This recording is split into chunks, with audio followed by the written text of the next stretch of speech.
So if I can invite Karen on stage to share a beautiful story with us about her journey to India. And in the meantime, we're just going to get the podium up for you, Karen. Good morning. My name's Karen, and I'm going to start today by talking to you about Ritu. So let's just take a minute and meet Ritu. Ritu is a 17-year-old high school senior who will be headed next year to university. She loves basketball, she loves to swim, she loves to go trekking. Last summer she spent a week trekking in the Himalayas in the snow on a YMCA trip. She loves to dance. She recently kind of traded Bollywood dance for Zumba. That's her latest thing. She listens to Ed Sheeran, she listens to Adam Levine. This is who Ritu is. So last year, just like every other kid in Mumbai, when she was in 11th grade, Ritu transferred to a new high school. This is common for all high school students in Mumbai in the 11th grade. And she had to make all new friends. So she recently came home from school one day and she was beaming. I mean, she was literally beaming. And I asked her, and I was like, Ritu, what's going on? You look incredibly happy today.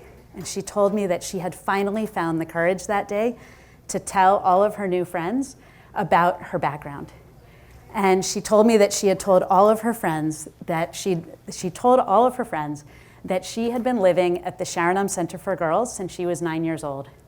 And she also told them all about her mom. She told them about how her mom lives in a pretty rough area of Malad in a slum, and how her mom is blind, and how her mom sells trinkets on the Western Line train to make a living. And I asked Ritu, well, what did your friends say? How did they respond? And she told me they couldn't believe it. Her friends looked at her and they were like, are you kidding me? This isn't possible. Look at you, your clothes, your activities, who you are, your grades in school. Her friends were really kind of shocked. And Ritu was incredibly proud of herself for having the courage to share her truth and also to be accepted by her new friends in return. So how did Ritu get here? And how did I end up being a part of Ritu's life, helping to raise her and participating in the lives of not only Ritu, but of 37 other girls in Mumbai's Dharavi slum. So the story starts in February 2002. And so if we think back to February 2002, India was really at the forefront of where a lot of people were thinking. At the time, Oprah was hawking Rohinton Mysteries, A Fine Balance on her book club. At the time, Amir Khan's Lagan was up for an Oscar. And everybody was talking about India. And in my workplace, we were as well. So I worked for a Fortune 150. I led strategic projects. And my colleague Jen and I were headed to India for the very first time, for both of us and for our company, to work with vendors in India to set up outsourcing operations. We were outsourcing, doesn't matter, financial and legal documentation. And so Jen and I headed to India, and we had a crazy whirlwind trip. We were there for 8 days. We were in Mumbai, Delhi, we managed to see the Taj, we went to Bangalore, and we were back in Mumbai.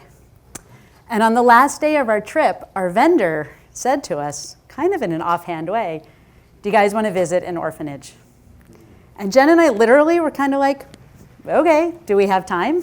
And it was really that casual. And so in that manner, and it was a little inappropriate of the vendor to suggest such a thing. It's not really part of the business trip. But in that manner, we ended up visiting the Sharanam Center for Girls, which was a newly launched home for girls. And so we had a great visit. We ate ice cream, we played games, we took a ton of photos, and we asked exactly 0 questions. Not one. We were those corporate visitors. And I don't think we thought anything was going to come out of it. But then the unexpected happened. And Jen and I both ended up traveling back again to India. We ended up traveling again and again and again, roughly every 6 months or so. And every time we went back, we'd end up at the Sharanam Center. And over the course of those successive visits, we finally started asking questions. We finally started thinking about the work that they were doing. We got out of our own heads and our own experience. And we started thinking about how could we get involved and how could we make a difference. So one of the first things we did was we helped them raise funds to renovate the bathrooms. The next year, they needed $2,000 to move all of the girls out of the municipal government school to a mid-range local private school. And we organized those funds. And then a funny thing happened. This was long before Facebook, social media, and YouTube, but a funny thing happened. And somehow the word spread. And before we knew it, people were approaching us, people from all walks of our lives, our colleagues, family members, even my mother's hairdresser. And people were coming to us with money, gifts, questions, and ideas. And it sort of led us to think about what else we could do. The things took a bigger step forward when the chief legal officer of our company approached us and asked if we wanted help setting up a nonprofit. So before we knew it, we had registered the Asha Foundation, we had a bank account, we had money, and we had our 501c3 status. And then the question came, what are we going to do? I ended up moving to India independently. So I ended up moving to India, and I was doing some corporate consulting work in India. And that was about 12 years ago. And I've never looked back. So for 12 years, I've been living in India. I ended up giving up the corporate work and slowly spending more and more time with the girls. So in the beginning, we made a lot of mistakes, a lot of really stupid mistakes. We did things like bring American school supplies that they couldn't use in Indian school. Tons of American school supplies. Once we brought a TV with a built-in DVD player, and it could only play US DVDs. Another time, we brought a huge case of white Hanes underwear from Costco. We thought we were doing the best thing. And then we later learned that the girls only went dark underwear because it's really hard to keep things clean. It's just really difficult. And what we learned later was that most of what we brought was either given away or really just thrown out. And if you think about it, we had to face some tough questions in ourselves, and that I think is important for donors to think about. And that's, why do donors want to purchase goods instead of giving money? And why do we want that control? Where does that come from? That need to really control every dollar that we're spending. And why did we think we knew best what they needed? And it obviously goes to issues of trust. And I think one of the things that's really critical to think about is building relationships with your partners, asking the right questions, but at the end of the day, trusting them and knowing that they know what's best. Do your due diligence. You've got to do your due diligence. Do that up front and build the relationships. And that helps you get to the point of being able to let go and trust your local partners. Now that I'm on the other side, when people approach me and ask what they can give, I'm like, money. Don't go buy me stuff, because what you're going to buy isn't going to be what we need. If I ask you for 45 water bottles, I'm going to get 40. So it's everything from getting the right things to the right quantities and to really trusting the local partners. So that really led me to think a lot more about how we could partner with the Sharanam Center and to do more. So let's get back to talking about Ritu and the work that we do today. So these are the 38 girls who reside at the Sharanam Center. And I would love to give you stories about them, kind of just like Ritu, but Deval and Vishal said I couldn't have 2 hours. So we just get to learn about Ritu, and you can see some photos as we go on. So to share a couple of things. So from the Asha Foundation, we now raise, almost entirely from US donors, about 80% of the total budget for Sharanam. We manage programs for them today that are in healthcare, professional development, education, and a ton more. And I could share with you a ton of statistics and numbers and program overviews.